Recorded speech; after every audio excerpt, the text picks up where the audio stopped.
欢迎来到新闻频道。当您订阅频道时，演员们会很高兴。迪丽热巴路演生图出圈，比亮眼更抓人的是分寸感。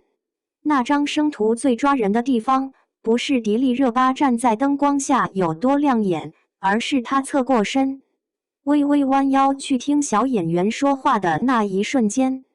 影院背景其实并不精致，幕布上还能看到浅灰色影城字样，台下手机和相机举得密密麻麻，闪光灯把现场照得有点杂乱。可偏偏在这种没有修图氛围感的环境里，一个很小的动作反而比精心设计的大片更容易让人记住。功夫女足路演这几天被不少网友刷到，讨论最多的不是造型多贵，也不是站位多抢眼，而是她在现场那些不太起眼的反应。小演员拿着话筒发言时，她没有只是礼貌性点头，也没有把目光飘向镜头，而是很自然地把身体转过去，降低高度和孩子保持同一方向，眼神一直落在对方脸上。这个动作说大不大，可看得出来他是真的在听。很多时候，一个人有没有把别人放在心上，不用等他说多少漂亮话，身体已经先给了答案。娱乐圈太擅长制造体面了，红毯有固定角度，采访有标准回答，社交平台有精修照片，连笑容都能被训练得刚刚好。看久了之后，观众其实很容易疲惫。真正让人松动的，往往不是那种完美到没有缝隙的营业感，而是突然流露出来的自然状态。迪丽热巴这次穿着亮黄色电影主题 T 恤，搭配深棕色工装中裙，站在影院偏暗的背景里很醒目，但又不是那种用力压过全场的醒目。她的造型和影片路演的气质贴得很近，轻快、松弛，带点运动感，也让人能迅速把注意力拉回到电影本身。和影互动时的牛角手势也挺能说明问题。他没有因为自己是明星就端着，大家一起做动作，他也跟着抬手、歪头、眨眼，整个人是放开的。路演最怕的就是主创站成一排，各说各的流程化，观众在台下看得礼貌又疏离。真正好看的路演是台上台下能互相接住情绪，他愿意投入进去，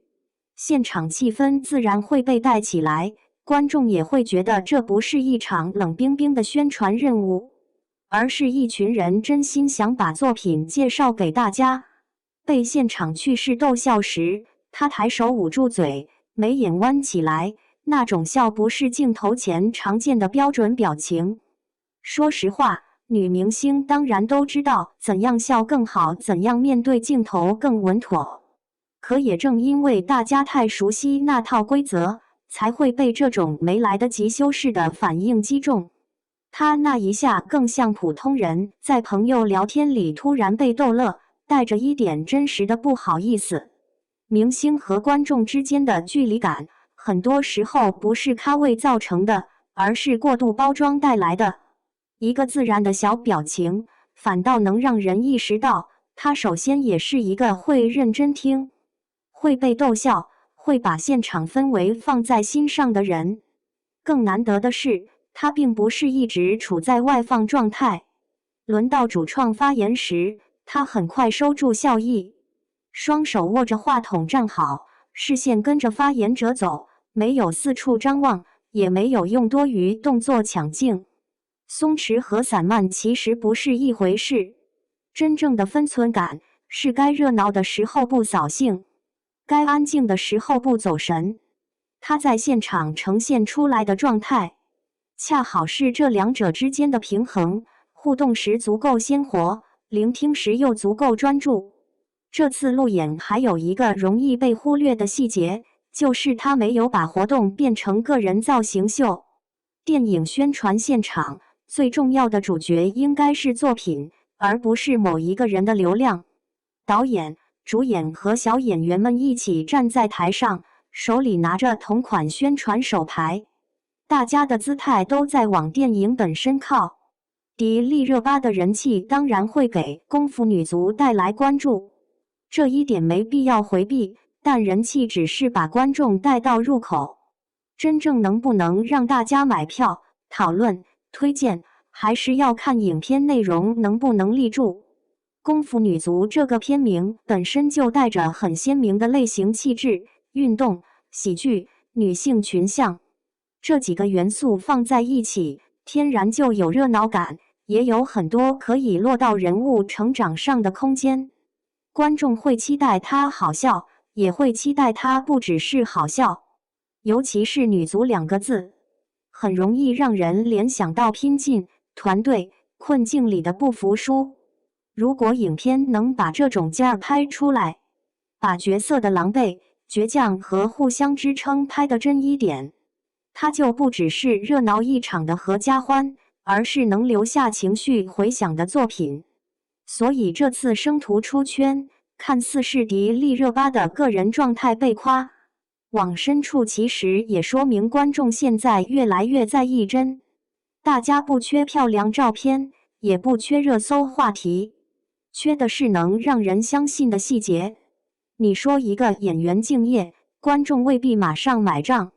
你说一个明星亲和，网友也未必照单全收。可当他在现场面对孩子时，自然弯下身子；